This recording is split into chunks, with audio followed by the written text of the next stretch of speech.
Bem-vindas e bem-vindos à nossa última aula do curso. Hoje a gente tem aqui aula com a professora Glória, que é uma das coordenadoras do curso e da semana de Geografia também.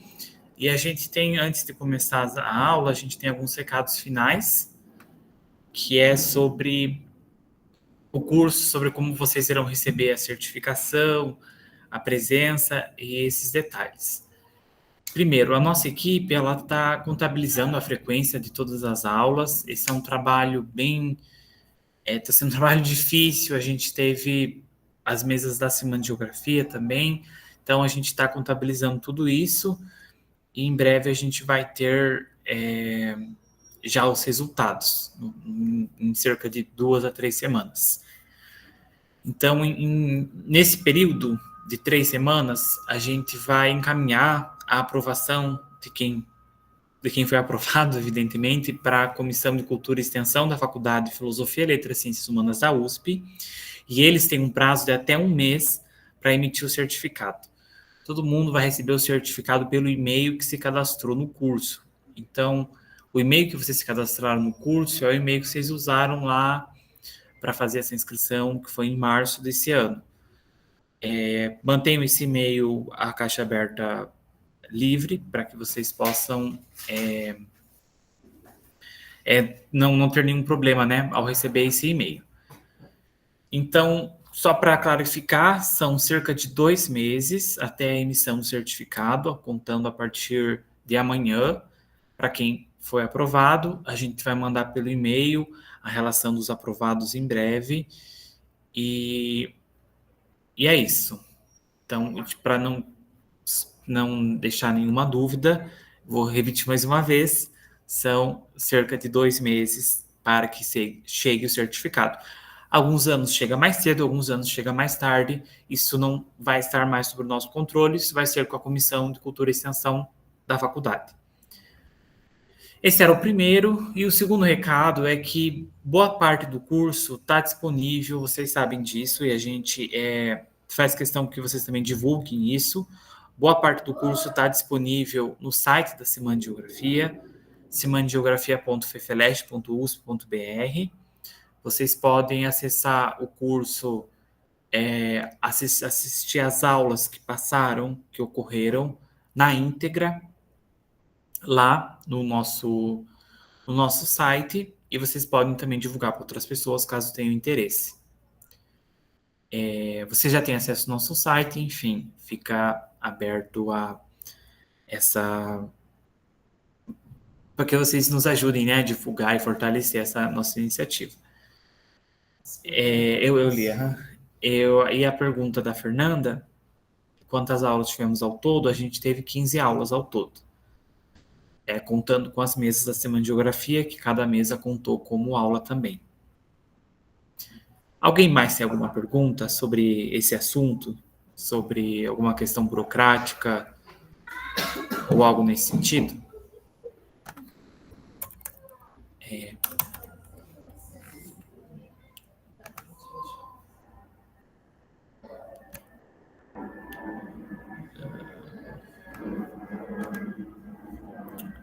Isso, a presença que deveria ter sido atingida é de 70%. Hoje é a última aula, né?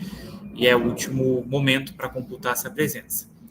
Então, a gente vai começar a aula e, caso alguém tenha alguma outra dúvida, pode ir encaminhando, que no final da aula, e apenas no final, eu respondo essas dúvidas em relação à burocracia, etc. No final do curso também a gente dará mais informações sobre outras atividades que serão organizadas pelo Laboratório de Ensino Material Didático, que organiza a Semana de Geografia. Então, a gente vai para a nossa aula de hoje. A nossa última aula, que é a aula 10, ela tem como tema pautar o absurdo e defender o futuro. A nossa ministrante é a professora doutora Glória da Anunciação Alves. A professora Glória, ela é geógrafa e professora de geografia, formada aqui pelo Departamento de Geografia da USP. Ela é mestre e doutora em Geografia Humana, também aqui pelo Departamento de Geografia na USP, e tem a sua produção acadêmica, principalmente voltada para o ensino de geografia, para a geografia urbana e para uma geografia mais crítica e radical. E agora, então, eu passo a palavra para a professora Glória, para que ela conduza a nossa última aula. E é isso. Está com a senhora, prof. Boa noite a todos. É com prazer que a gente vai trabalhar hoje essa questão, pautar o absurdo, defender o futuro, né? E é uma aula de encerramento, então eu vou falar um pouquinho sobre essa questão. Vou pedir para o Wagner me ajudar aqui, porque eu tenho problemas com essa parte aqui. Começo. Vocês estão vendo a apresentação? Não. Espera aí. Fazer uma coisa. Espera aí, tem um probleminha aqui ainda. Compartilhar, isso. Não é. Aí.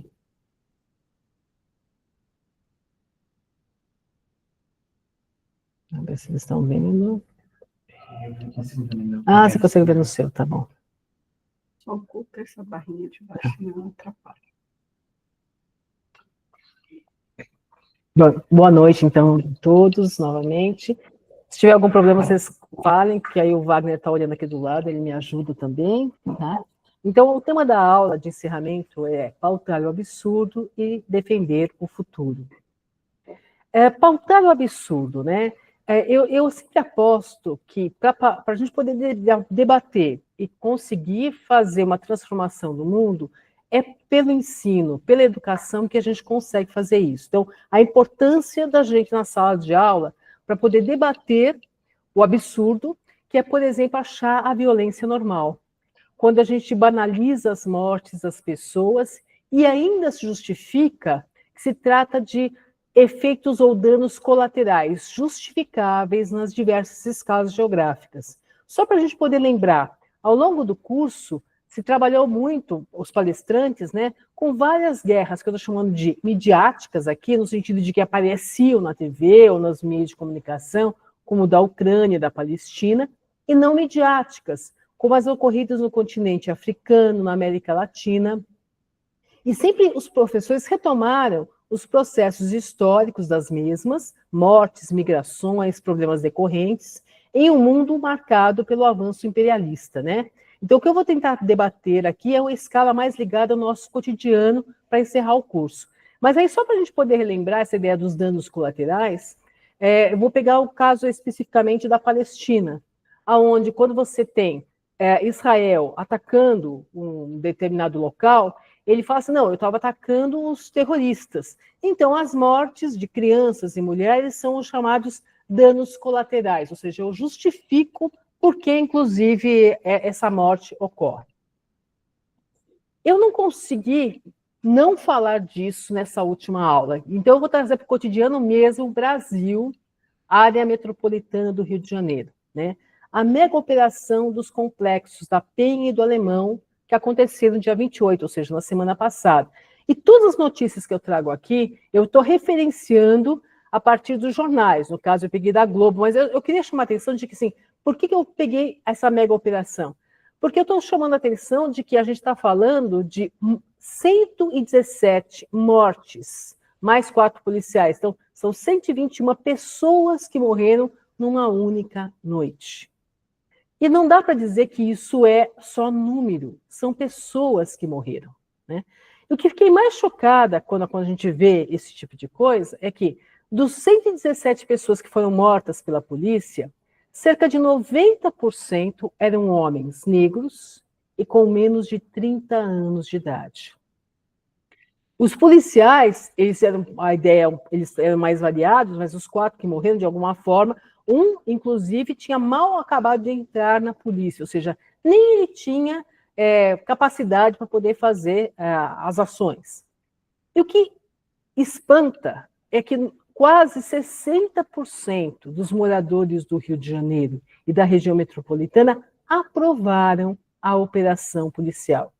Eu não estou defendendo aqui o crime, eu não estou defendendo os bandidos, não se trata disso. Mas a questão é que há formas e formas de você conseguir controlar a criminalidade. E ela não pode ser simplesmente pela morte. Eu peguei essa foto, tentei borrar o máximo que eu pude, né? Que é da mega operação dos complexos da Penha do Alemão, que é do dia seguinte, aonde corpos foram expostos na rua. Essa imagem do alto. E as pessoas olham para isso e muitas vezes falam assim, mais um que morreu. Isso é perder a humanidade do que a gente tem. Tudo que eu estou colocando aqui eu posso colocar porque são fotos, notícias, dados que foram colocados no jornal, portanto não há nenhum problema em mencioná-los. E aí eu chamo a atenção para essa notícia aqui, né? Tem imprensa aqui. Cinegrafista acompanha o momento em que policiais negociam rendição de bandidos. E as imagens mostram policiais e criminosos dialogando antes da rendição em uma casa no Rio. 26 suspeitos foram presos e as armas que foram apreendidas. Isso é o Fantástico colocando. Eu não sei como colocar aqui, agora eu vou pedir de novo ajuda ao universitário, porque eu quero que você... É um minutinho, né, dessa notícia direto, né, porque eu gostaria que vocês vissem. Tá aqui, peraí. Tá para baixo, para vocês verem que eu peguei direto de lá, né? Prosseguir, né? Só para saber aqui. Esse negócio não dá, hein? É isso aqui que eu quero.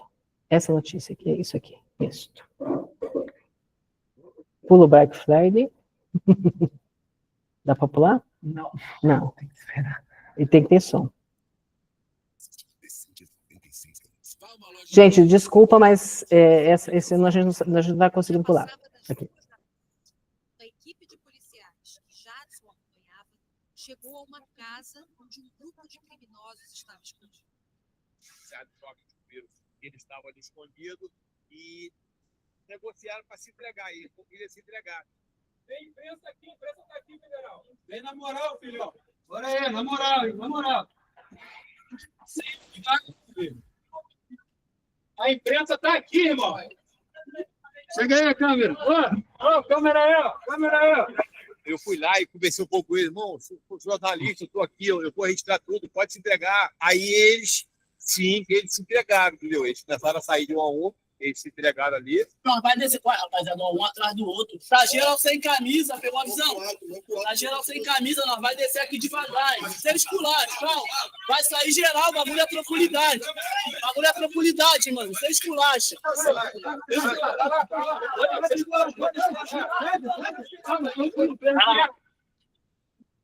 Nessa casa, segundo a polícia, foram presos 26 criminosos e encontrados 19 fuzis. Bom, como é que eu tiro aqui? Olha, pronto. Volta para onde estava. Bem, por que eu chamei atenção para essa notícia? Se vocês leram o texto que eu enviei, eu mandei 2 textos, né? Eu queria chamar a atenção de que, nesse caso específico, o que significou estar em imprensa aí? Significou a vida dessas pessoas. Porque os policiais, de alguma forma, eles cumprem ordens. E a ordem era passar fogo em quem não se rendesse. E eles só se renderam porque tinha uma câmera, tinha um jornalista que garantiu que eles não iam ser fuzilados quando saíssem. Por que eu estou chamando a atenção dessas questões? É porque essa ideia que a gente tem de que o crime tem que ser combatido, e tem, mas não necessariamente a partir apenas da força. Porque tem um monte de perguntas que não são feitas em por que essas coisas ocorrem. A escalada da violência cotidiana urbana. A mega operação, ela chama muita atenção por ser um cenário de guerra, onde formalmente não se trata de guerra entre Estados nacionais e nem mesmo de guerra civil.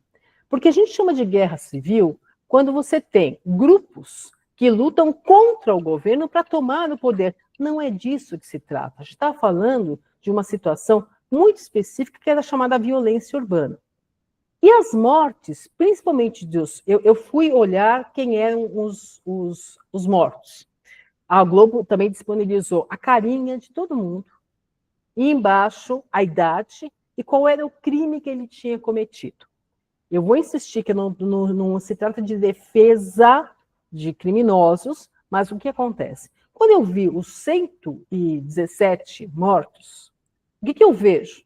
Eu vejo mais de 90% deles com menos de 30 anos de idade, jovens, e que eram negros.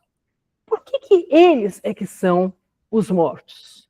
Não é que não tenha brancos, mas não dá para negar que numa sociedade como a nossa, que foi pautada na escravidão, e que ao longo dos nossos 400, 500 anos de constituição do país, a gente vai ter um racismo que é estrutural e que faz com que essas pessoas sejam vistas, principalmente homens negros, como os criminosos. Isso foi uma construção que foi feita ao longo do tempo. Não dá para negar que eu, enquanto uma mulher branca, nunca sofri a mesma coisa que uma mulher negra da mesma idade sofre todos os dias. Mas, se eu estou falando do Rio de Janeiro, porque a mega operação ela chamou muita atenção, na cidade de São Paulo, o que chama atenção a isso, pegando os nossos, né? Quando a gente olha para o município de São Paulo, a gente vai perceber que as cores escuras que aparecem no mapa do lado esquerdo, população preta e parda, elas se concentram nas bordas da cidade, nas periferias da cidade de São Paulo. Para quem conhece a cidade de São Paulo, sabe que nessas periferias é onde a infraestrutura é mais precária, onde praticamente não há empregos, o deslocamento da população todos os dias, ele é sofrível, às vezes se gasta 2, 3 horas para chegar no lugar e a mesma coisa para voltar. Então, se vocês observam esse mapa, o que vocês têm é isso. Vocês vão ter nas bordas a população negra morando nesses lugares. Mas por que elas foram morar aí? Essa é a pergunta que tem que ser feita. Por que elas não conseguiram ficar na centralidade, onde tem os equipamentos urbanos, onde tem os empregos, né? O que acontece? Esse mapa, se eu coloco do outro lado, eu tenho a intervenção de policiais na capital e as mortes de pessoas. Quando a gente olha as cores escuras, elas continuam sendo marcadas nas mesmas periferias. Me desculpem, porque no caso aqui as escalas do mapa estão diferentes, por isso que um parece mais gordinho do que o outro. A escala está errada, tá? No sentido que eu tive que alargar nesse sentido. Mas eu queria chamar a atenção de que são as mesmas áreas, ou seja, aqui não necessariamente nesse segundo mapa, não está falando que quem morreu é negro, branco, se é japonês, nada disso. Entretanto, quando eu comparo com o outro mapa, a probabilidade de que o número de pessoas mortas negras seja maior, ela está dada por uma questão matemática, inclusive. Então, isso não é uma coisa recorrente do Rio de Janeiro. É que aqui talvez não tenha acontecido ainda um caso tão semelhante. Com exceção disso, é o Carandiru. Para quem lembra disso, o Carandiru foi uma prisão que hoje foi desativada, no lugar dela foi destruída, no lugar dela hoje a gente tem um centro cultural, né? Mas o que aconteceu em Carandiru foi exatamente isso. Houve uma rebelião e os policiais entraram com a ordem de acabar com a rebelião. E aí a gente teve mortes. Acho que na época foram 90 mortes, eu não lembro exatamente o número. Então, por isso que se fala que a mega operação do Rio de Janeiro, ela superou um marco, que era um marco histórico, no caso de São Paulo. Né? Aí eu queria chamar a atenção da construção das narrativas que justificam a violência. Como é que isso se dá todos os dias? Quais são essas narrativas que são construídas? No caso da mega operação do Rio de Janeiro, o discurso oficial disse o seguinte, que era um combate... Alguém está... Dá para fechar o microfone, que tá tendo um ruído aqui grande, tá? Então, no caso da mega operação do Rio de Janeiro, oficialmente se colocou que foi um combate à expansão territorial da facção criminosa Comando Vermelho, o CVM, e o cumprimento de mandados de prisão contra os seus integrantes, e segundo as notícias, tratou-se de uma ação legal e necessária. E aí eu faço a pergunta, mas essa era a única estratégia possível para combater o crime? A morte? Não há outras possibilidades de você cumprir mandatos sem necessariamente fazer esse tipo de coisa? Eu não lembro realmente disso ter acontecido na Faria Lima. Não sei se todo mundo ficou sabendo, mas a gente também teve a ideia, teve a informação de que você tinha na Faria Lima, nos chamados colarinhos brancos, uma grande articulação, no caso paulista, com o PCC. Eu ia falar partido, não. O PCC, né? E, que eu saiba, ninguém morreu. Não lembro da polícia ter invadido nenhum prédio, matado ninguém, talvez porque no colarinho branco sejam pessoas brancas, né, que estejam ali dentro. E não é na periferia, é na centralidade de São Paulo, é na Faria Lima. Eu estou querendo só mostrar que ações diferentes para, teoricamente, o mesmo tipo de discurso. No Fantástico, no dia 2, é que eu fiquei tão chocado que eu comecei a seguir isso, né? No Fantástico do dia 2 do 11, então quem quiser pode olhar o Fantástico, vai conseguir ver, ele tenta mostrar as cenas a partir das câmeras corporais dos policiais, né, para justificar as ações, e transformou tudo, eu estava olhando junto com o meu marido, parecia um jogo de videogame. Então, em alguns momentos aparecia, fulano foi, no caso, o policial foi ferido, tal, não sei o quê. Mas o que aparecia era simplesmente como se fosse um joguinho de videogame, essas crianças ficam matando um ou outro, né? Eu falei, nossa, que narrativa interessante que foi construída. Uma narrativa onde a morte é justificável, porque, afinal de contas, o outro é o criminoso.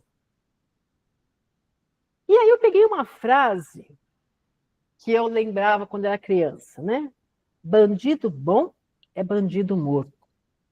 A Val está aqui do meu lado, deve lembrar dessa expressão. Bandido bom é bandido morto. Bandido bom é bandido morto foi criado por um delegado chamado José Guilherme Godinho, quando ele se candidatou a deputado estadual, o extinto estado da Guanabara, que agora é Rio de Janeiro, né? Esse delegado, né, era conhecido como Sivuca, ele foi da Polícia Especial, era guarda pessoal do ditador Getúlio Vargas no passado, né? Cujo chefe era Gregório Fortunado, o Anjo Negro. Sivuca, nas décadas de 60 e 80, ele pertenceu ao Esquadrão da Morte, que foi criado para limpar a cidade do Rio de Janeiro de bandidos. Ele morreu em 21 por causa da Covid. Essa ideia do bandido bom é bandido morto é algo que acaba vindo de geração em geração e ela é repetidamente colocada. E as pessoas não questionam. Quando eu estava vendo as notícias, e vocês devem também ter visto, apareceu uma senhora que o filho foi morto. E ela dizia assim, eu tentei levar meu filho para o bom caminho, mas eu não consegui. Ela quase justificava de que o filho merecia ter sido morto pela polícia, apesar da dor. Então, é isso que eu chamo a atenção, de que essa ideia... Hoje a professora Mônica, não sei se vocês conhecem, a professora Mônica, eu estava na sala e falei mais ou menos o que eu ia falar em aula. E ela me mostrou um quadrinho, que eu não vou colocar aqui, que eu resolvi já não colocar. Mas era uma tirinha da... Eu vou até pegar a tirinha aqui, só para... Não sei se dá para ver. Dá para mostrar? É uma tirinha que dá para ver. Ele falou que dá para ver aqui. Da Mafalda. Não sei se vocês conseguem ver. Não dá para ver, né? Mas é uma tirinha da Mafalda que diz o seguinte. A Mafalda, para quem não sabe, ela é um personagem que foi criado na Argentina, né? E as tirinhas sempre falaram muito, principalmente do período ditatorial na Argentina, né? E a tirinha era assim. O amiguinho dela, que eu não sei quem é, não sei o nome dele, fala assim, se matarmos todos os bandidos, ficariam só os bons, né? E ela responde, não, ficariam os assassinos. Não estou culpabilizando a polícia, mas a polícia, ela cumpre ordens, sem questionar. A mesma coisa fazem os soldados no exército. Eles cumprem ordens, mesmo que as ordens sejam absurdas. Então, eu queria chamar a atenção de que como é que essa violência das várias escalas, ela vai se reproduzindo no cotidiano e a gente tem que parar para questionar isso. Para questionar fazer várias perguntas de por que isso acontece. Alguém que deve estar escutando fala assim, porque você nunca foi assaltada, você diz isso. Não, eu já fui assaltada com arma de fogo, claro que eu fiquei muito brava, claro que eu fiquei nervosa, mas eu sei que a situação do assalto, vou justificar, não estou defendendo nenhum bandido, mas eu entendo porque ela até acontece. As palavras usadas nessa construção de narrativas, em geral, são as seguintes. Vamos caracterizar os inimigos. A palavra inimigo quer dizer aquele que você tem ódio e quer a morte. É essa a ideia do inimigo. Mas então, inimigo é uma palavra, então, por exemplo, na Palestina, o que se utiliza são inimigos ou terroristas. Os bandidos, que a gente utiliza aqui muito no Brasil, né, no sentido que essa história, por isso que eu tentei construir essa ideia de como é que eles foram construídos. Comunista, olha que interessante, não existe comunismo no mundo. Entretanto, o termo comunista ficou como se fosse um palavrão. Então, quando você quer usar qualquer pessoa que tenta fazer qualquer tipo de política para beneficiar um pouco mais a maior parte da população, já chamam de comunista, vermelho, de esquerda, do que for, né, para desqualificar. As pessoas nem sabem o que é comunismo. Entretanto, o comunismo não existe e o comunista acabou virando um xingamento que desqualifica quem recebe isso. Fundamentalistas. Este é um pouco mais ligado, principalmente aos países do Oriente Médio, ou mesmo na questão da Palestina e de Israel. Que aí você vai falar da questão dos fundamentalistas, que se pegam a partir da religião e justificam algumas ações violentas a partir disso. Ditadores, né? Outra coisa que se coloca bastante, os ditadores, né? Eu falei, tá, quem é que é ditador? Eu chamaria de ditador o Trump, hoje, quando ele desfaz o que quer, eu não vi ninguém, na mídia, chamar ele de ditador. Ele continua sendo o presidente dos Estados Unidos. Veja, virou o imigrante, em alguns países, virou também o inimigo, né? Eu falo dos Estados Unidos porque a gente está vendo as políticas que estão sendo feitas lá, mas não é só lá. Isso acontece na Europa como um todo. Hoje há uma criminalização dos imigrantes como se eles fossem os culpados por todos os problemas que existem dentro de cada um dos Estados-nações. Eles não são os culpados, mas eles acabaram virando o bode expiatório. Eu coloquei imigrantes aqui porque a gente faz o mesmo. A gente no Brasil faz o mesmo. De que forma faz o mesmo? Estou falando a partir de São Paulo agora, tá? Mas aí cada um pensa no seu estado, tá? Em São Paulo, durante muito tempo, o nordestino, que foi aquele que construiu a cidade, o seu trabalho continua construindo até hoje, era visto como aquele que trazia os problemas.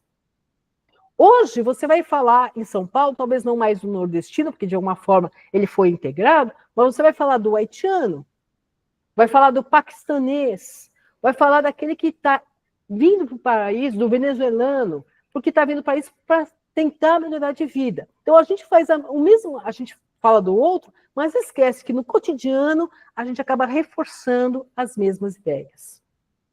E aí eu peguei uma frase que aparece no texto que eu recomendo que vocês leiam, que na realidade, é o editorial de uma revista, que é a ideia de que o homicídio ele é substituído pelo malicídio. Ou seja, ao matar o inimigo, eu mato o mal. Então, trata-se da demonização e da criminalização do inimigo. Então, essa a forma como, nas diversas escalas geográficas, eu estou tratando o outro. O outro virou, literalmente, o inimigo, aquele que eu quero a morte. Eu insisto nessa ideia da construção das narrativas, porque a gente vê isso todos os dias. A gente vê isso na fala do outro, quando fala que bandido bom é bandido morto. A gente vê isso quando a imprensa começa a infutar esse tipo de fala. Eu peguei de uma fala para poder provar isso.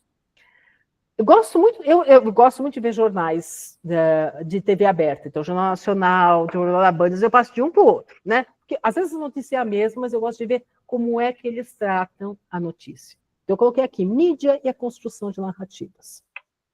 O jornalista diz o seguinte: ditador Maduro, que ameaçou invadir a Guiana, agora protesta contra os ataques americanos a barcos na Venezuela. Primeiro, por que esse jornal, não só esse, chama o Maduro de ditador? Teve uma eleição, a gente pode questionar o que aconteceu na eleição, mas oficialmente acabou aparecendo ele como presidente. Aí, quando fala que ameaçou invadir a Guiana, e continua, agora protesta contra os ataques americanos, dá a impressão de que você pode, tá vendo? Se ele quis invadir o outro, por que ele agora está questionando que os Estados Unidos vão não invadir? Então, é a ideia de como é que você vai construindo uma narrativa que vai, inclusive, quando a partir, por exemplo, desse jornal, para quem viu essas notícias, justifica uma possível invasão americana ao território venezuelano. Agora, eu não lembro de ter visto as ações que eles estão fazendo contra os barcos da Venezuela na costa dos Estados Unidos, por onde chegam também as drogas. Alguém viu alguma notícia? Eu não lembro de ter visto nenhuma. Eu só quero chamar a atenção de como é que você tem pesos e medidas e como é que a mídia, e não é a Band especificamente, nem esse jornalista, mas é como há uma orientação para que determinados termos sejam utilizados e determinados termos não sejam utilizados. Aí eu coloquei discurso e ação, né? Então, no caso, o ditador é agora. No outro, né? Trump diz acreditar que os dias de Maduro como presidente estão contados. Olha, é interessante que o Trump não chama o Maduro de ditador, ele chama de presidente. Então, como presidente, ele vai acabar. Eu só quero chamar a atenção de como é que você vai criando essas narrativas para justificar ataques. Ataques que vêm em nome de uma... nunca são econômicos, é isso que eu quero chamar a atenção. Nunca o motivo, aparentemente, é econômico. O motivo sempre aparece ligado a algo maior. Então, é em defesa da democracia, é contra as drogas, é contra o partido... Ai, gente, desculpa com essa história de partido. É contra o PVDC. Não, é o Comando Vermelho. CM. Então, como é que você vai construindo essa narrativa que justifica a ação? Então, essas construções de narrativas, eu estou falando, elas não são reais, mas elas são convincentes, tá? Então, eu peguei de novo também do mesmo artigo, né?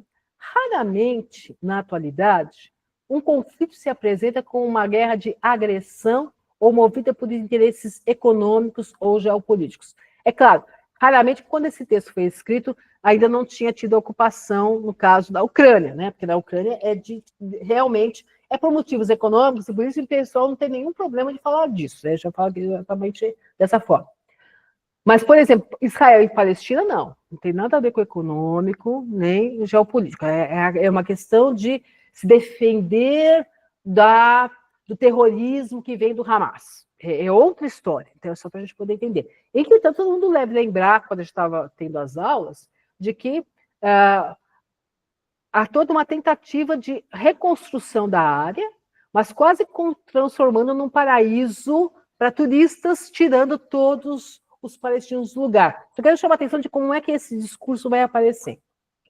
Há sempre a invenção de uma motivação defensiva, protetiva ou preventiva. Veja, em vários casos você ataca porque você acha que ele poderia me atacar, né? Então, não aconteceu nada ainda, mas você, por prevenção, você já atacou, né? Então, e isso acontece principalmente, eu estou falando, em relação à escala global, isso vem sendo recorrente, nessa ideia de você atacar antes de ser atacado, porque você já está se defendendo previamente, né?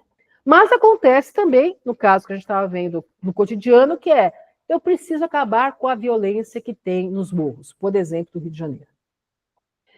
E que isso justifica a violência armada.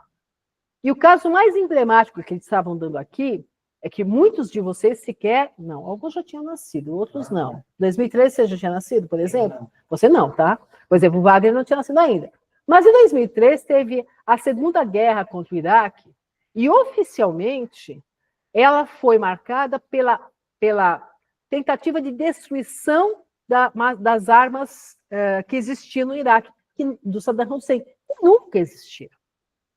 Mas a justificativa, então eu lembro que foi cinematográfico. Tinha o dia que ia começar a guerra.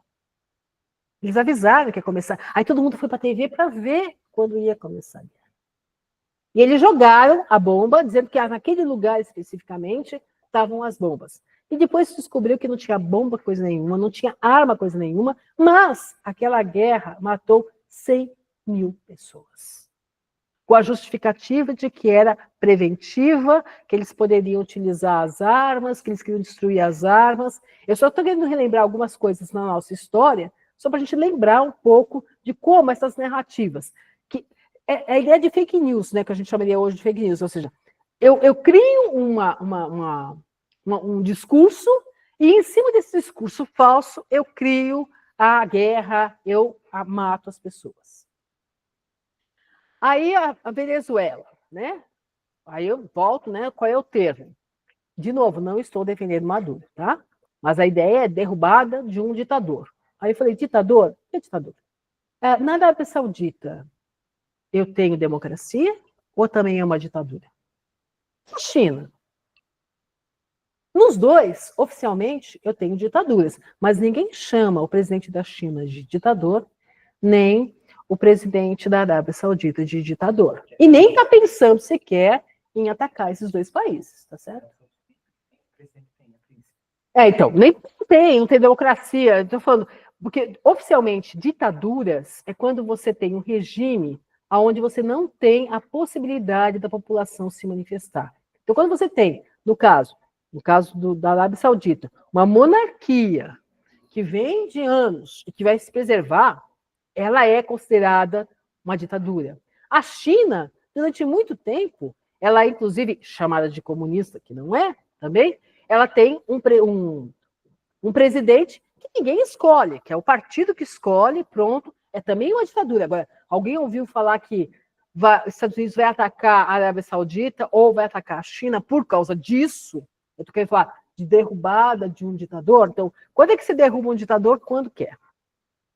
O combate ao narcotráfico veio com o mesmo discurso da mega operação do Rio de Janeiro. Qual era a ideia? Vamos pegar as pessoas que têm mandatos contra, que a gente sabe que são, e para isso você... Interessante, né? Que o discurso foi garantir que as pessoas fossem presas, mas a pessoa máxima que ia ser presa, deveria ser presa, ela não foi, né? Mas, nessa história, eu matei mais de 100 pessoas. O que não aparece na narrativa, que eu acho que a gente tem que questionar bastante isso, falta um debate sobre o viés classista da violência nas diversas escalas geográficas. Quem é que morre? Quem é que combate? No caso do Rio de Janeiro, quem foi que morreu? Eu já falei os dados. Mais de 90% dos que mortos eram jovens negros do sexo masculino. Quem combate? Os policiais que combatem, eles também cumprem ordens, mas os dois, tanto um quanto o outro, população de baixa renda. Nós estamos falando de quem está tanto matando quanto quem está morrendo, são pobres. Quando a gente fala de exército, quem vai para a linha de combate é isso. Nos Estados Unidos, por exemplo, a maior parte do seu exército são pessoas que não conseguem emprego na forma normal e vão para o exército porque é uma maneira de conseguir ter o que sobreviver, supondo que ele não vai morrer na guerra, né? Ele sempre com essa ideia. No caso da violência urbana brasileira, morrem jovens, negros, pobres. É isso que morre. Você não vê morrer rico. Na Palestina, o maior número de mortes são civis. E desses civis, a maior parte, mulheres e crianças. Ou seja, pessoas que não têm sequer como se defender. E nos conflitos nas nações africanas, aqueles que não são midiáticos, né? São homens jovens e adolescentes pobres. Porque é um equívoco achar que é porque é uma nação africana que você não tem uma classe, uma elite, com pessoas ricas. Só que não são elas que vão para a guerra. Quem vai para a guerra são os pobres, são os jovens. Né? Na guerra da Ucrânia, os civis, né, que morrem, são os que mais morrem, e eu só queria lembrar que há combatentes de outros países, inclusive do Brasil, que vão à guerra com a esperança de receber bons salários, e esperando, é claro, ficar vivo para receber, né? Tem que lembrar um pouco isso. Então, a gente viu várias reportagens de homens aqui de São Paulo, do Paraná, do Rio Grande do Sul, que tiveram, né, a formação do Exército Brasileiro e que vão para essa guerra com a esperança de não vou ser morto e vou voltar com um dinheiro interessante. Né?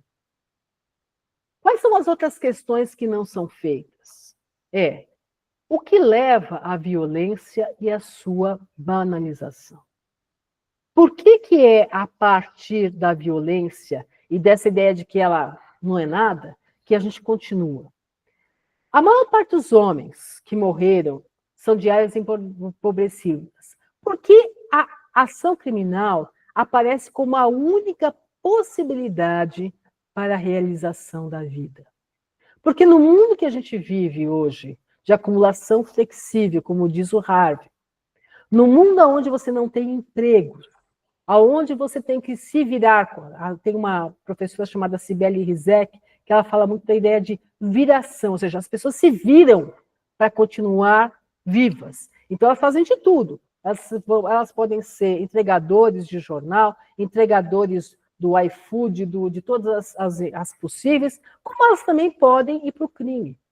Há vários trabalhos aqui no Departamento de Geografia mostrando, principalmente nas áreas periféricas de São Paulo, estou falando do Rio de Janeiro, vou falar só do que eu conheço, que quando você pergunta para o aluno o que ele quer ser, ele fala, eu quero ser do PCC, eu quero ser um gerente, porque o PCC virou uma grande empresa, com ramificações em todas as áreas. E aí, por que ele fala que ele quer ser do PCC? Porque ele vai ter poder sobre outros a partir do medo. E porque ele não vê no estudo, ele não vê no trabalho uma possibilidade de superação da miséria em que ele vive. De novo, eu não estou justificando, eu estou querendo mostrar qual é a lógica que está por trás disso. Enquanto eu não mudar a forma como isso acontece, fica muito difícil você fazer com que as pessoas pensem em outras possibilidades. Eu peguei, né? Eu falei, nossa, eu falei pra caramba do terrível. Agora vamos defender o mundo, né? Como é que a gente vai defender o mundo? E eu lembrei de um filme, um filme de longa-metragem, que é um desenho animado, que é o Wall-E. Não sei se todo mundo já viu esse Wall-E.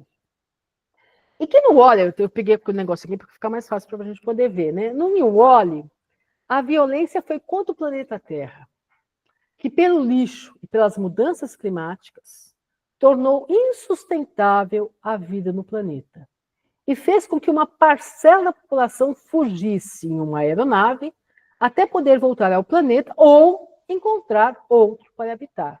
Não sei se alguém já viu esse filme, né? Que apesar de teoricamente ser para criança, eu acho que é mais para adulto do que para criança. Eu queria chamar essa ideia da violência. A violência climática, a violência contra a natureza, tudo em nome da reprodução do próprio capitalismo. Porque é disso que a gente está querendo colocar. A violência, ela é intrínseca ao próprio capitalismo. Ela faz parte dele.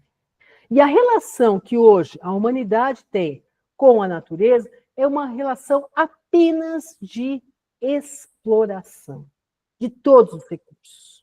Só que se eu gasto todos os recursos, eu também tenho que saber o que fazer com eles. Então, no desenho que a gente tem aí, para quem lembra, é basicamente isso. A gente vai ter o planeta infestado de lixo, né, sem árvore nenhuma, e aí as pessoas fogem. Mas aí vem a pergunta, quem foge? Quem foram os privilegiados que puderam sair na aeronave? Quantos ficaram na Terra e morreram? Porque sempre quando você fala dessa de quem vai se salvar, é uma classe que tem a possibilidade de ter acesso à tecnologia, aos melhores meios. Então, mesmo nessa situação, se todo mundo lembrar, é disso. Não vou contar o filme para quem quiser ver depois, mas é só para chamar a atenção de como essa violência, ela está em todos os níveis e ela tem um impacto na vida de todos, na vida do planeta, na vida da gente como um todo. E aí o futuro, né? Ele deve ser um projeto de uma construção de uma nova sociedade. Aí eu usei a palavra utopia. Por que eu usei a palavra utopia? Porque toda vez que a gente, de novo, em termos de discurso, quando a gente fala utopia, as pessoas sempre pensam em alguma coisa que não é realizável. A ideia do impossível.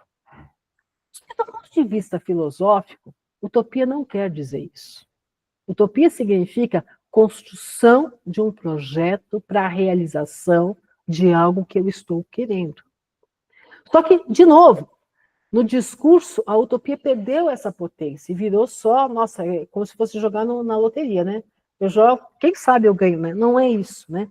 A utopia, ela é um projeto de realização. Só que eu tenho que pensar qual é a nova sociedade que eu quero construir. Que nova sociedade é essa? Será que as pessoas estariam dispostas a uma nova sociedade sem desigualdades socioespaciais? Por que eu estou perguntando se estariam dispostos a isso? Porque está tão introjetado, né? Está tão fazendo parte da vida da gente, essa ideia de que as diferenças, elas sempre existiram e elas fazem parte da vida, que as pessoas acham normal ter ricos e ter pobres. É normal, sempre teve. Não é isso. É a construção da sociedade que criamos, que tem essa ideia do rico e do pobre. Eu falo, é uma questão de classe que a gente tem que recuperar e questionar por que acontece. No nosso caso, a nossa sociedade foi construída, e eu já tinha colocado isso inicialmente, a partir de uma relação de exploração do trabalho. E não é de qualquer trabalho, é do trabalho escravo. E a gente vê isso até hoje acontecendo aqui no Brasil. No sentido de que as pessoas acham normal que o menino negro não consiga chegar na universidade. Que acham normal que esse menino se transforme num criminoso. Isso não é normal. Isso é uma construção social, porque as pessoas não têm as mesmas possibilidades. Quando eu estava na 4ª série, era esse o termo que se utilizava, não era 4º ano, 4ª série, 1974, eu acho, ou 73, eu achava a minha professora que era aquela professora primária, muito boa. Ela chamava-se Renê. Eu posso falar porque ela já morreu, então, já que Deus a tem. Essa professora, eu achava ela muito boa para mim. Eu gostava dela, eu aprendia com ela, eu sabia fazer as contas, eu sabia... Né? Mas, na sala, tinha... E ela dividia a sala da seguinte forma, que eu sei que ninguém mais faz isso aqui, tá? Agora é bem irônico. Uma fileira daqueles que aprendem mais, uma fileira dos que aprendem mais ou menos, uma fileira dos que têm mais dificuldade e a fileira dos que não aprendem. Basicamente, era isso que... Eu estou falando anos 70 porque era uma escola pequena, que tinha 2 salas, era essa forma que a pessoa dividia a sala. E eu achava ela boa, até o dia que eu comecei a achar que ela não era boa. E por que eu achei que ela não era boa? Eu morava na periferia de São Paulo, tá? É que a periferia se transformou muito, e hoje não dizem que esse lugar que eu moro chama-se periferia, tá? Mas a minha escola fica onde hoje é uma biblioteca chamada Camila... Qualquer coisa que eu esqueci o nome. Você sabe onde que é a biblioteca, né? Ali era a escola. Não, ali no... perto da sua casa. Né? A volta do meu lado, então a gente está em um dos lugares. A professora, ela dividia a sala desse jeito, e a última fileira, que ficava perto da janela, que para mim era o melhor lugar que tinha, mas ela me chamava do outro lado, ela chamava de fileira do cemitério. E a fileira do cemitério só tinha meninos negros com uma faixa etária superior à nossa. Então, por exemplo, se eu tinha o equivalente a 10 anos de idade, eles já deviam estar com os 14 ou com os 13 anos de idade. Que eram aqueles meninos que repetiam diretamente, porque era uma época que você tinha essa ideia da repetição. E ela chamava essa fileira de cemitério. E na época que ela falou isso, eu falei assim, por que a professora está sendo tão má? Porque eu não conseguia enxergar naquele momento essa ideia de racismo. Porque para nós todo mundo é pobre. Então, se todo mundo é pobre, a gente é tudo igual. Mas não é assim E só hoje eu tenho essa noção de que eles não continuaram na escola, eles pararam. E ao pararem, eles tiveram duas opções. Ou foram trabalhar recebendo baixíssimos salários, porque eles não tinham instrução, ou se tornaram, sim, prováveis ladrões, criminosos, na tentativa de também sobreviver. De novo, não estou justificando, mas eu entendo por que eles chegaram a essa forma. Então, por isso que eu coloco aqui. Será que a gente está fazendo curso, está disposto a pensar numa sociedade sem desigualdade socioespacial, aonde o outro é igual a mim em todos os sentidos, ou seja, tem o mesmo nível de educação, o mesmo salário, a mesma tipo de casa? Alguém vai falar, é comunista. Não, eu estou falando de uma outra sociedade, não estou colocando isso. Sem poder centralizado. Quando eu coloco a questão do sem poder centralizado, eu volto na história da fala daquela criança que disse que queria ser gerente do PCC. Ela queria ter poder sobre o outro. Mesmo que ela recebesse comandos de outros, mas ela teria a ideia de ter o poder. Tem um autor, que é o Nietzsche, que trabalha bastante com essa ideia de como as pessoas elas gostam de ter o poder, mesmo quando elas são subjugadas. Mas ela tem o poder sobre o outro, que é menor do que ela. E ela reproduz, em vez de questionar o poder, ela reproduz o poder da mesma forma. O que reforça o papel de quem tem o poder centralizador, porque aí você não questiona ele, eu só quero ser que nem ele, mas eu não questiono a forma de poder.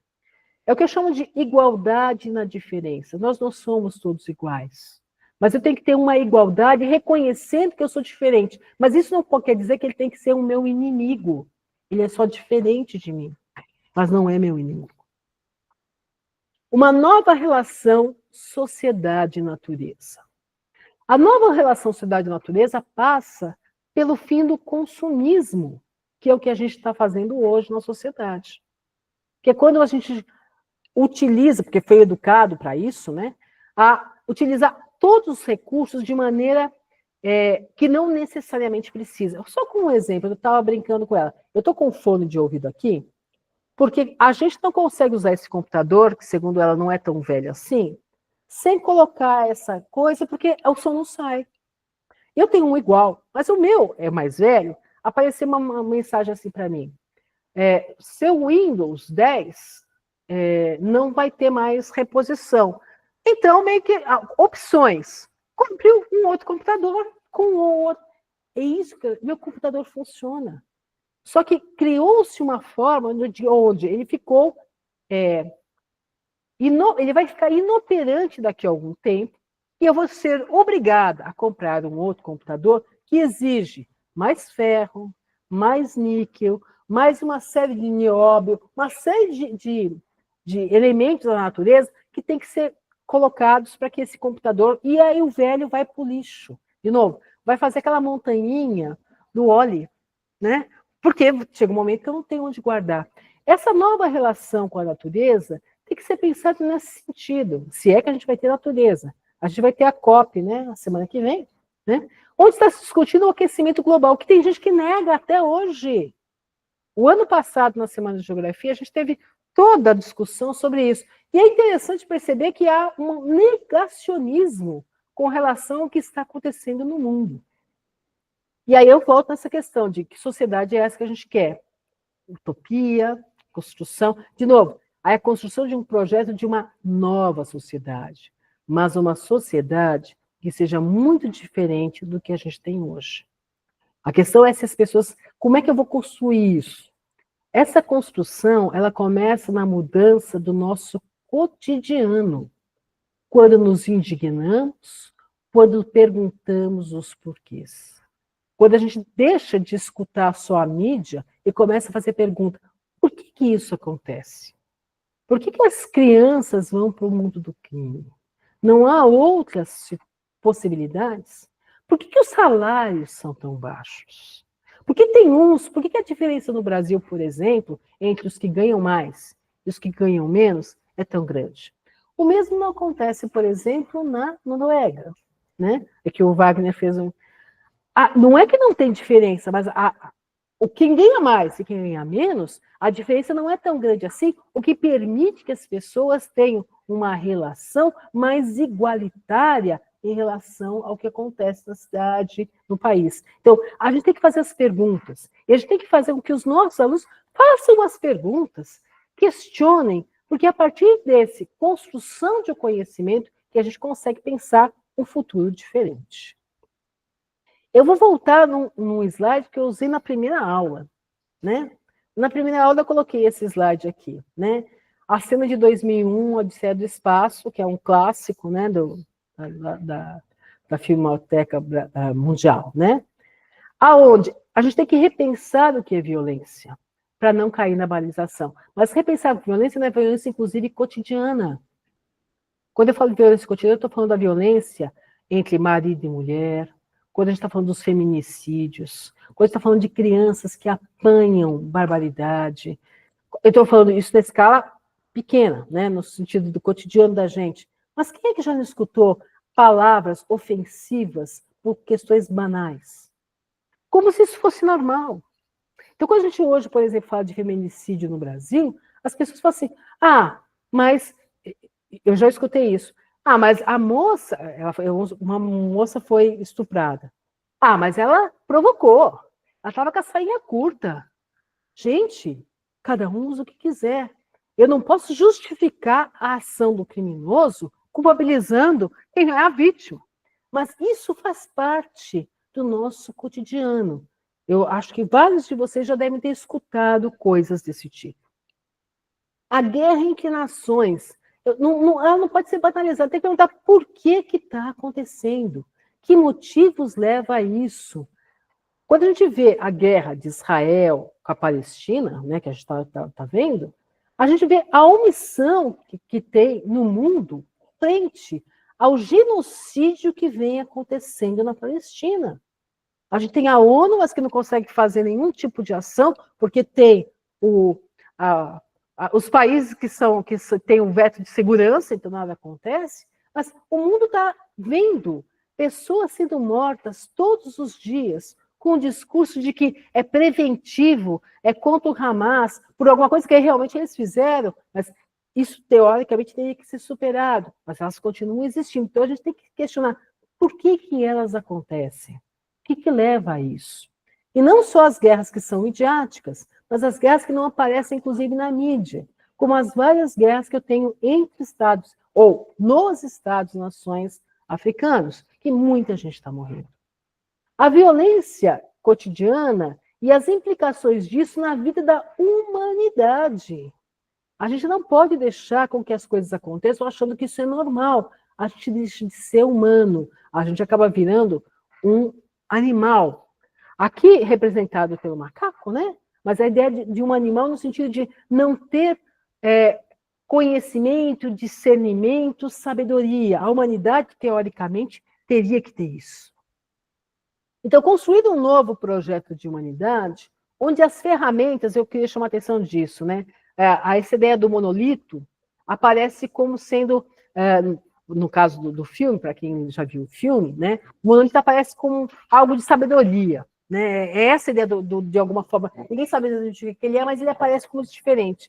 E nessa cena, o macaco, um dos macacos, descobre que um osso de um animal que morreu, pode se tornar uma ferramenta, mas uma ferramenta de dominação, não uma ferramenta para cavar a terra, para plantar alguma coisa. É para matar mesmo. E aí a morte vai se dar entre eles que estão ali. Então, de novo, gostaria que... Não precisa ver o filme inteiro, mas o começo desse filme é interessante para a gente poder ver como o conhecimento, nesse caso da arma, ele se torna motivo de dominação, e não de produção, e não de criação para todos. Então, as ferramentas têm que servir não para a morte e domínio dos outros, porque o papel do conhecimento é desmistificar isso. Infelizmente, durante muito tempo, a ciência e a própria geografia, e aí eu vou parafrasear o Yves Lacoste para fazer a guerra, e dominar os povos serviu para isso. Só para a gente relembrar, e aí eu estou falando enquanto uma geógrafa, né?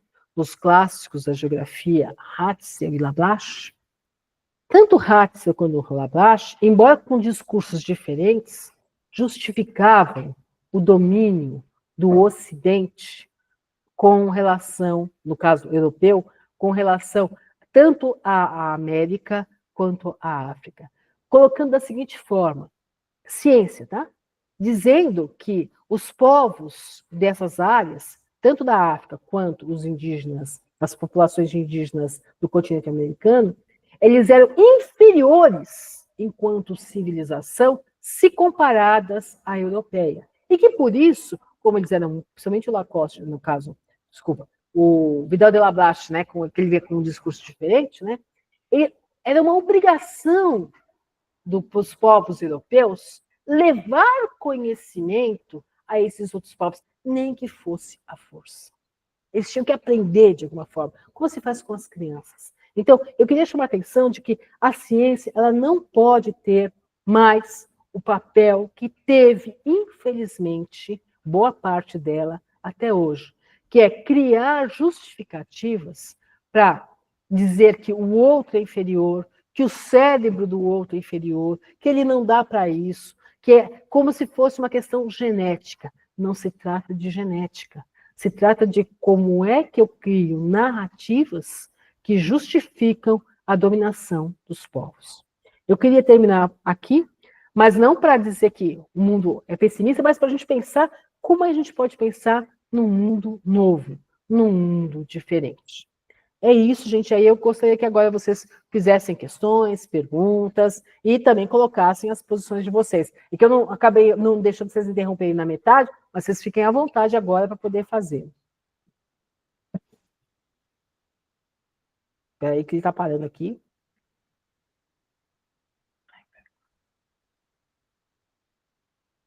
Que eu tentei falar por 1 hora para vocês terem tempo agora de fazer as questões, a gente debater e tudo mais. É isso, gente.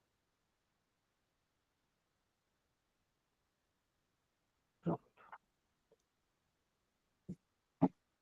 Deixa eu ver se a gente vê as perguntas aqui. Você tem as perguntas? Tá. Agora eu troquei de Computador. bateria. Aham. Tem uma aqui.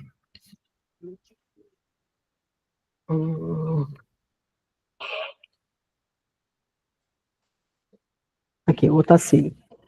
Eu vou ler a pergunta, que fica mais fácil para mim, tá? Professora, como analisar o apoio maciço da população na ação policial? Moro no Grajaú, por aqui o discurso é rota na rua e bandido bom é bandido morto. Eu queria chamar atenção a isso. As pessoas, elas realmente vivem uma violência cotidiana. Isso é verdade, não estou negando isso. A gente não pergunta por que vive isso. E realmente, num primeiro momento, quando aparentemente não está alternativas, porque o Estado aparece simplesmente como punitivo, a rota aparece como sendo essa possibilidade. Porque não há nenhum tipo de política pública que efetivamente pudesse trazer, hoje, tá? Uma outra perspectiva para as pessoas. As pessoas se sentem inseguras. Então, eu entendo por que as pessoas fazem isso. É que eu fico horrorizada em saber que essa aparece para a população como a única possibilidade. Sendo que muitas vezes são os filhos, são os netos, são os sobrinhos que estão nessa situação. Mas enquanto é o do outro, né, fica mais tranquilo. O problema é quando é o filho dele que vai ser morto pela polícia. Então, eu entendo por que eles falam rota na rua, mas eu quero falar dessa construção que foi feita, e por isso que eu tentei mostrar. Isso foi construído ao longo da nossa história, a ponto das pessoas realmente acharem que a única saída é a morte. Aí, vamos lá. O Alessandro coloca o seguinte: como vamos falar de possibilidade? Trabalho em SAICA ECA, e lido com moradores e pessoas em situação de rua com crianças de até 17 anos. Eu não sei mexer nisso aqui. O negócio não anda comigo. Desculpa, é que o negócio aqui anda e soa aqui. Aqui. de 17 a 11 meses, onde há mais um equipamento para a prefeitura e o Estado vigiar do que ajudar essa pessoa a se projetar. Será que hoje vivemos um controle de corpos ou lugar de empatia? Panela de pressões, professor, estou citando esse exemplo no sentido de dizer que há outros e há outros. Então, eu sei disso, tá? A gente estava discutindo outro dia, inclusive, essa ideia de quando uma criança, um adolescente, vai para a Fundação Casa. Ela vai para a Fundação Casa, mas ela não tem, dentro da Fundação Casa, um projeto político-pedagógico que ajudasse a ter outras possibilidades.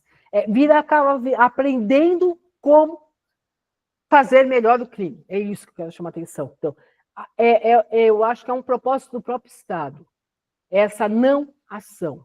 Há possibilidades, mas é só ver quem é professor aqui. Os professores estão perdendo a liberdade dentro da sala de aula de discutir os assuntos porque tem um apostilamento, porque tem um monte de slides para passar.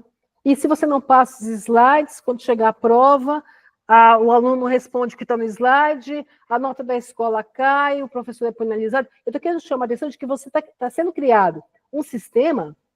Alguns colegas meus, o Danilo Veloso, que trabalha com essa isca, ele chama de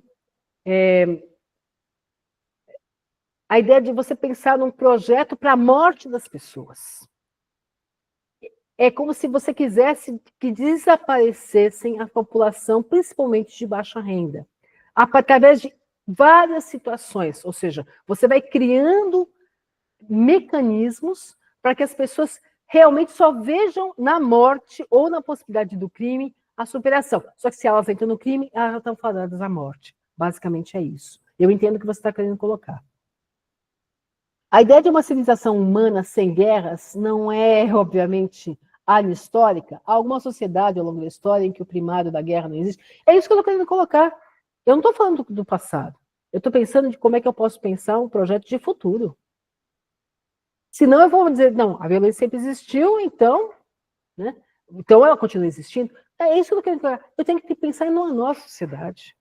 E isso que eu estou colocando de uma nova sociedade não é projeto utópico no sentido de não se realizar, mas é no sentido de eu pensar numa outra estrutura de sociedade que eu conseguisse fazer com que não houvesse diferenças sociais, onde as guerras não seriam necessárias, porque você não teria por que fazer. Né? A gente pode falar, talvez, de algumas comunidades. Agora, eu sei que não existe isso. Se a gente pega desde a Bíblia, pegando agora judaico-cristão, tá?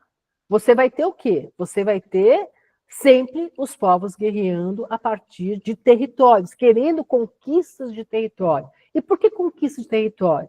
Porque tem meios para você produzir, porque você tem riquezas que podem ser extraídas do solo. É a forma como a gente consegue pensar a sociedade que existe hoje. Alguém vai falar assim, você está viajando. Posso estar, mas eu sempre acho que a gente pode tentar criar uma sociedade diferente. Só que a gente tem que acabar com essa que é aqui, construir uma nova. E isso exige uma mudança de postura e de mentalidade.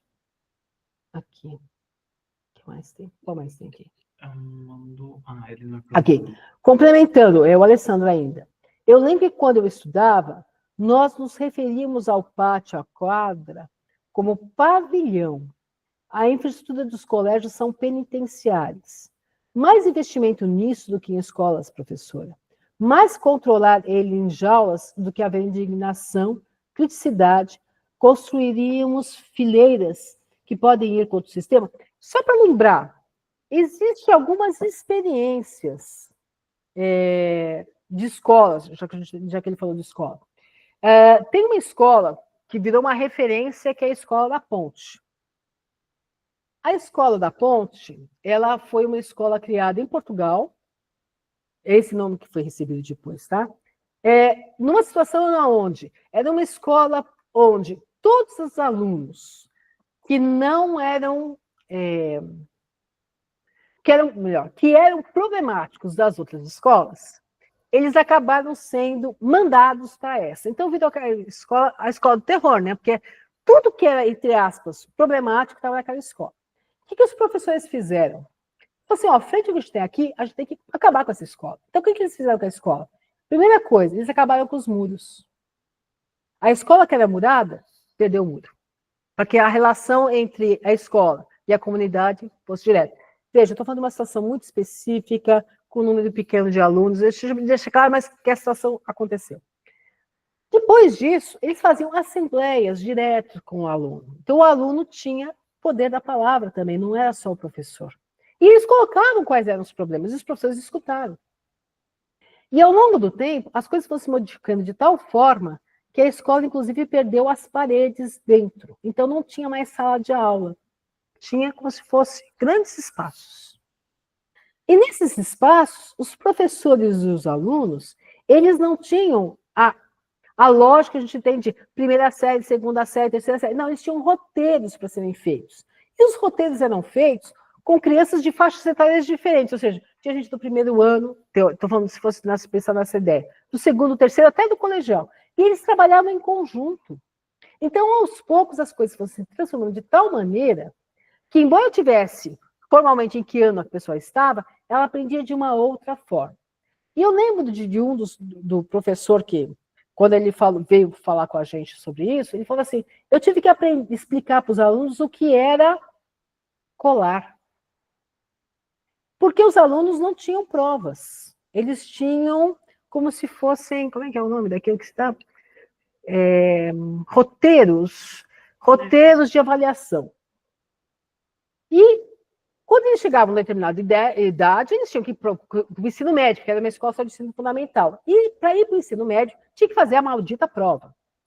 E ele foi explicar para os alunos o que era a prova. Então ele botou todo mundo em fileira e falou, ó, vocês têm tanto tempo para fazer. Aí ele ficou lá na frente sentado.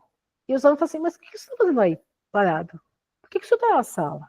Ele falou, não, porque eu tenho que vigiar. Eu falei, vigiar o quê? Os alunos não sabiam o que era colar. E começaram a questionar, pergunta por pergunta, da prova que foi dada. Ele desistiu, tá? É só para a gente poder entender um pouco essa questão. Então, há exemplos de escolas que não são necessariamente prisões, escolas públicas. Nós não estamos falando aqui de escolas privadas, escolas públicas. Essa aqui é a pergunta, mas tem coisa assim. Tá. Professora Glória, as pessoas de modo geral, naturalizaram a violência. A polícia mata, as facções matam. A maneira mais viável para essa naturalização seria a educação e a mudança social, certo? Exatamente isso que eu estou querendo colocar. Mas é uma mudança que vem a partir da educação e de uma mudança também no nosso cotidiano. Porque é legal quando eu falo, ai, que horror, e pego na esquina e xingo o outro. É só para a gente ser, no mínimo, coerente. Falta um pouco de coerência, eu acho que no que a gente está trabalhando. Melhor escola do mundo. Você viu, professora? Cubatão, orgulho. Não quis jornalizar a questão de ok. Peraí. Ele está procurando aqui as coisas. Embora eu não tenha perguntas, né, o que eu queria chamar a atenção é de como a gente tem que tentar partir para essa mudança, que eu trabalho muito com um autor chamado Henri Lefebvre. E ele discute como a mudança tem que vir a partir desse cotidiano nosso. E a gente só consegue fazer isso se a gente também tiver consciência do que estiver acontecendo. Se a gente não tiver consciência, a gente vai escutar o que falou na rede social, na mídia, e aí vai passando, como se fosse alguma coisa muito naturalizada. A gente vê isso todos os dias. A gente vê, por exemplo, carros passando na faixa de pedestre e acha normal, porque para nós o automóvel acabou se tornando mais poderoso do que o homem. A gente, mesmo que é pedestre, acaba pensando a partir do carro. Quem é que aqui atravessa uma faixa sem olhar para os dois lados? Mesmo que o farol esteja verde para você, porque você sabe que alguém pode não estar seguindo. Então, tem que ter uma mudança nesse processo de como a gente, na sociedade, lida com o outro. O outro não pode ser nosso inimigo. Embora no capitalismo, isso se dê a partir da concorrência. Quando a gente prestou vestibular no passado, todo mundo aqui é mais velho, né? Embora eu tivesse meu amiguinho, se ele tivesse concorrendo para o mesmo cargo, para a mesma vaga que eu queria mais é que ele tivesse notas baixas, porque eu queria passar na frente dele. É sempre eu acima de tudo. É só para a gente poder pensar um pouco nessa relação. Não tem mais. Entendeu? Bom, gente, eu não sei se vocês querem falar alguma coisa, se quiserem abrir o microfone e falar também, acho que vocês podem colocar. Que é realmente fechamento, a gente está só fechando os dados, mas é por isso que eu chegar nessa violência cotidiana que bate a nossa porta todos os dias. Quando a gente olha, por exemplo, para o lixeiro, para o catador, e não vê como pessoa. Quando a gente não vê o mendigo na rua. Quando a gente não vê as pessoas, porque elas são invisíveis. Tem um trabalho da psicologia, onde ele hoje, doutor, ele se vestiu, aqui na USP, tá? Ele se vestiu com a roupa da empresa que faz a limpeza. Então, ele estava no ambiente onde todo mundo conhecia, e ninguém o reconheceu, porque ele estava vestido como se ele fosse um faxineiro. A gente olha para as pessoas a partir da roupa, de quem ela é, de qual é o seu cargo. E não percebe isso.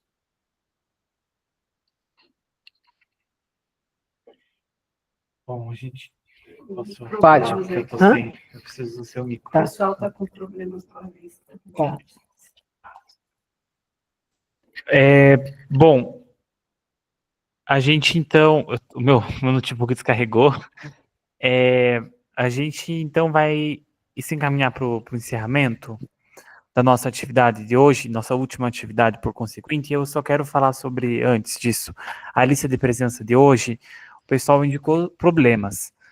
A gente recebeu várias respostas no formulário até agora, então isso indica que não é um problema nosso aqui do formulário aqui, não é um problema técnico que a gente até consultou as configurações, provavelmente é nos navegadores de cada um, mas o que a gente vai fazer é computar a presença a partir de uma lista que o Google Meet gera. A gente, no final quando a gente faz a gravação, a gente também tem uma lista, né, de presença, e a gente vai consultar essa lista, ver os nomes e vai computar a presença de todo mundo a partir dessa lista. Então, não precisa se preocupar quem não assinou o formulário hoje. A gente vai consultar nessa lista. Mas lembrando que esse problema não foi um problema nosso aqui, também não deve ser um problema de vocês também, é algum bug, algum problema técnico que aconteceu com o Google Formulários, com o Google Drive, etc. Bom, fora isso, a gente vai se encaminhar para o fim da nossa atividade, e antes de eu devolver para a professora Glória a palavra para ela, só... O quê? Acho que é o comentário. Tá, é um comentário do Alessandro. Professor, estou realizando uma proposta de representação da ONU, Conselho Geral. Como podemos ter chegado ao ponto dos estudantes pedirem isso, pois não conseguem imaginar que os países podem solucionar isso? Enfim, deixa eu ver se não tem mais um. Só vendo se não tem mais nada aqui, gente. Peraí. Aqui tem.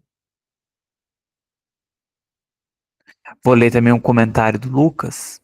Sou professor do ensino médio e essas temáticas são muito demandadas pelos próprios alunos. Eles chegam com uma visão de como se os conflitos fossem simplesmente uma luta do bem contra o mal, heróis e vilãos. Felizmente, saem indignados e cientes da realidade. Cursos como esse são muito importantes, pois ajudam a que nós, professores, tenhamos ainda mais base para tratar dessas temáticas. Eu vou passar a palavra para a professora Glória poder fazer o encerramento tanto dessa aula, como também se ela quiser fazer um encerramento complementar do curso como um todo. Depois eu retorno para falar uma outra coisa. E quem puder responder no nosso formulário, ajuda muito, porque agora eu lembrei que a gente também tem uma avaliação do curso no formulário. Então a gente vai mandar esse formulário por e-mail para vocês também, para que vocês façam isso por lá. Bem, pessoal, eu queria mais chamar a atenção de que o curso teve essa tentativa de trazer em diversas escalas geográficas de como a violência está banalizada e ela faz com que as pessoas simplesmente aceitem e achem normal mortes. Aquela imagem de 100 e poucas pessoas enfileiradas na rua, mortas lá no Rio de Janeiro, deveria chocar muita gente.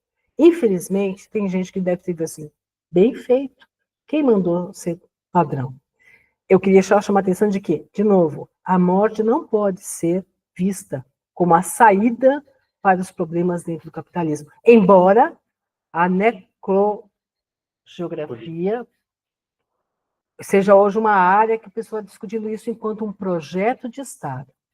E se a gente não questionar esse projeto de Estado, as várias ações que estão sendo feitas para que ele se realize, a gente vai ter realmente a banalização da morte e a morte de mais e mais populações de baixa renda, periféricas e negras.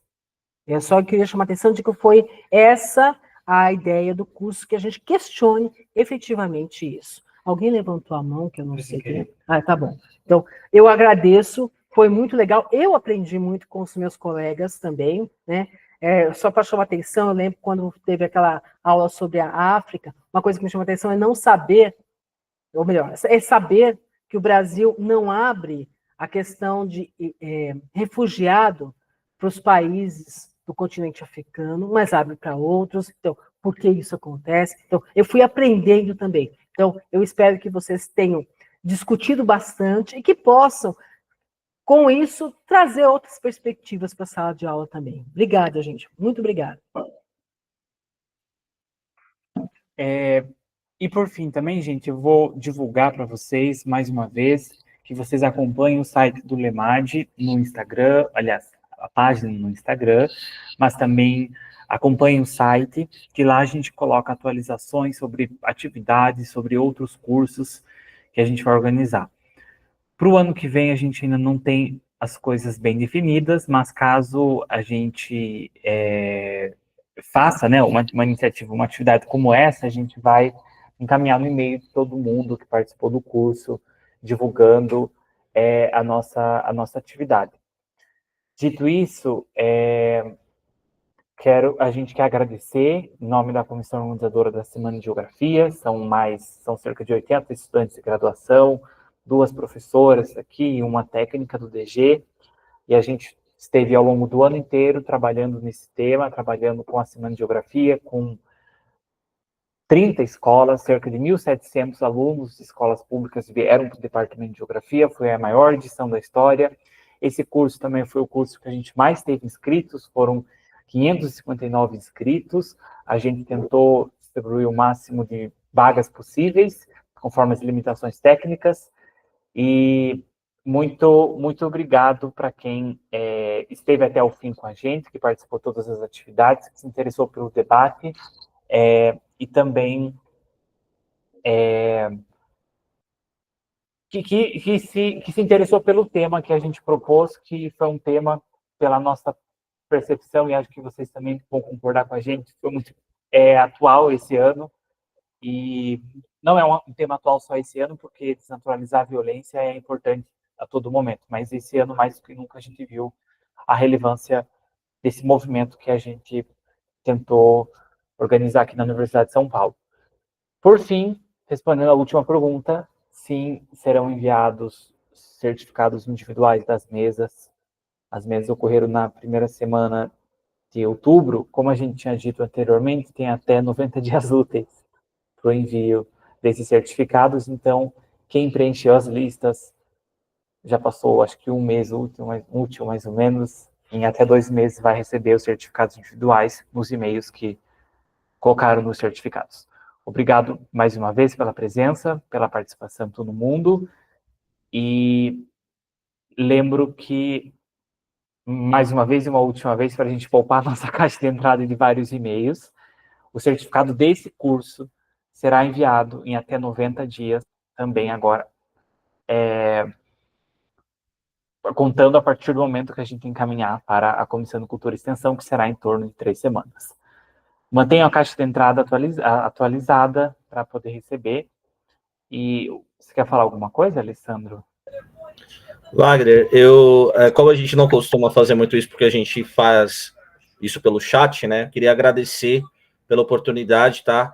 Foi um curso incrível, complementou muito a nossa área. Acho que estou falando meio por todos os professores aqui presentes, mas assim, queria agradecer muito a oportunidade, porque é muito correria para a gente ainda mais no fato da gente conciliar outras questões, filhos, família, cotidiano, o professorado e assim também como outras funções. Então, assim, vocês oportunizaram para a gente uma coisa incrível, de verdade. Queria agradecer, foi muito, muito conhecimento. Tem o caderno aqui com um monte de coisa anotada. Parece que eu voltei a estaca zero, parece que eu voltei à faculdade novamente, mesmo sendo à distância. Então, eu queria agradecer e que vocês continuem trilhando aí essa caminhada maravilhosa aí e formando novos profissionais aí nessa área também. Obrigado, viu? Obrigada, Marco. Muito legal sua fala. Obrigada. Desculpa, Alessandro. É que eu estou olhando aqui, nossa, eu enxergo mal. Alessandro, estou sempre trocando seu nome, desculpa. Tá, mas muito obrigado, Alessandro. Bom, é isso, Val. Você quer falar alguma coisa? Quero agradecer também todo mundo que participou do curso com a gente. É sempre um prazer trabalhar com professores. Acho que o tema desse ano trouxe coisas tristes que nós tivemos que discutir, né? Mas faz parte. Acho que nós temos sempre que desnaturalizar a guerra, desnaturalizar a violência. É importante e são discussões que a gente precisa levar para a escola e conversar com os nossos alunos. Então, a gente ficou muito feliz com a realização da Semana de Geografia e com a realização desse curso. Queria agradecer a todo mundo que esteve com a gente aqui do começo ao fim, participando. Muito obrigada, gente. E as mesas, as aulas vão estar disponíveis lá no site, quem quiser assistir depois, quem perdeu alguma aula também pode assistir, e compartilhar também com outras pessoas, como o Wagner destacou no começo, tá bom? Um abraço a todo mundo, muito obrigada. E é isso, gente. A gente então encerra oficialmente a Semana de Geografia 2025 agora e esperamos, se tudo der certo, nos ver ano que vem com um novo tema e novas atividades, novas propostas. Continuem pautando o absurdo com a gente. Tchau. Encerrar a gravação.